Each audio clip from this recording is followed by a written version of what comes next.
Creativity is an addiction. I just had a conversation with Brooke Shields. She's got a brand new podcast. She talked about her creativity. She's an author. She's an actress, a podcaster. There's everything going on in her life, and it's all connected to creativity. Unplugged because we will always say yes to creativity. Totally Uncut because we all make mistakes. So turn it into a tool. This is Arroe Unplugged.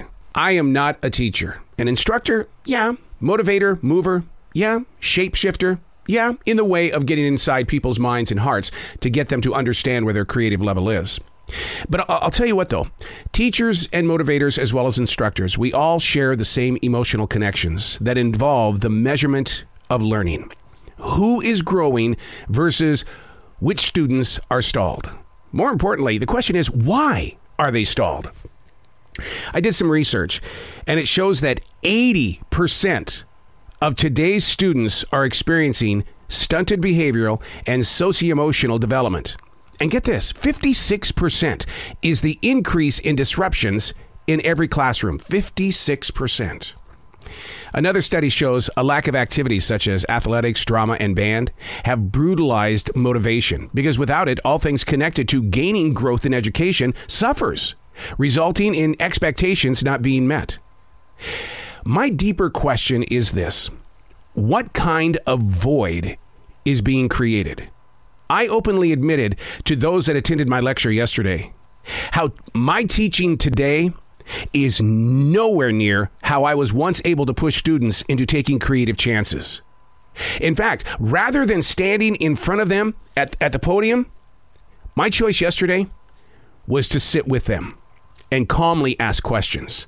How can I help you meet what everybody out there in the real world is going to expect? How can we do this? Hey, it's Arroe. This is The Daily Mess, a chronological walk through an everyday world. I am a daily writer. It's stuff like this, man. You got to break it down. You got to work it out. And this is how you're able to take what you have experienced and turn it into tools. Because I can guarantee you that every single teacher, instructor, motivator, shapeshifter, mover, whatever, has gone through several different changes in order to help keep the word growing forward into generations. Because we've created a void. There's a void that's happened since COVID-19, the lockdown. And I can't imagine what's going on in China right now, who is still facing lockdowns. This is The Daily Mess. The swiftness of time can never be tamed, only accepted. In doing so, the daily goal and discipline is to make it clear to the inner self that you are that having the ability to accomplish things on time is a moment of being present. Why is this important? Because procrastination has been accepted as being natural behavior. You damn right I had to do some research, and it shows that it buys you enough time to think. It's called conserving your resources. Where I find fault in this is that it's time you aren't going to get back. To bring growth to a career or community takes time. But if you're not getting it back, how do we benefit from it? Benefiting from the growth is the expectation. But if society accepts procrastination, resources have an avenue to dry up. I drive by multiple construction sites that have been silent for months leading into years. How many trees and other living things in nature were wasted because that project has been stalled, procrastinated? Now, how does it affect the human? When you stall in your own life, when you set things aside, listen, I'm going to be very honest with you.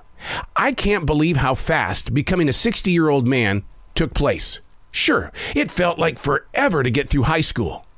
But then all of a sudden, once out here in this real world, you're how old? Oh my God, you're old. You're old.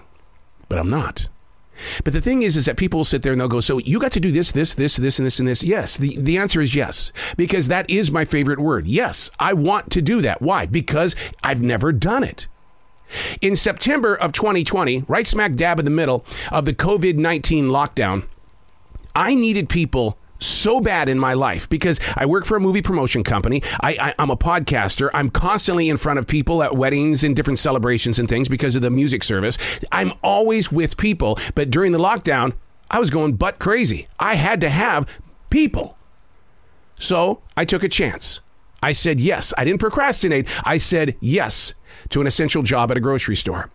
And my now what has been the greatest decision I've ever made, because now I'm asking, why did it take me so long to have a job with real, honest to God people as our guests?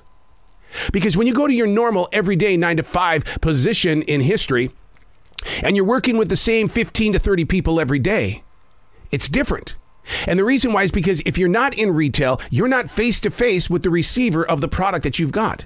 But the thing is that we all want to get out there to be with those people, but we're procrastinating. We're going, yeah, I'll do that when I get around to it. Look at the way that we procrastinate about cleaning the house, mowing the lawn.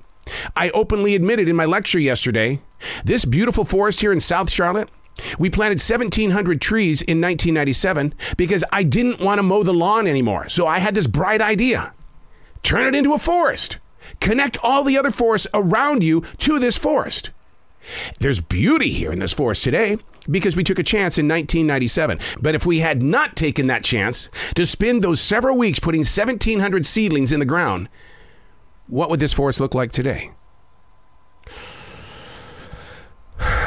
We've got to move forward. We've got to have teachers and leaders to be able to remotivate those that are going to be making big decisions very soon. Look, I just read an article not too long ago. It was based on how powerful is Generation Z. The article said one thing, extremely. And they want things, and they're going to be making decisions that are going to change things. I'm Arroe, and that's the Daily Mess.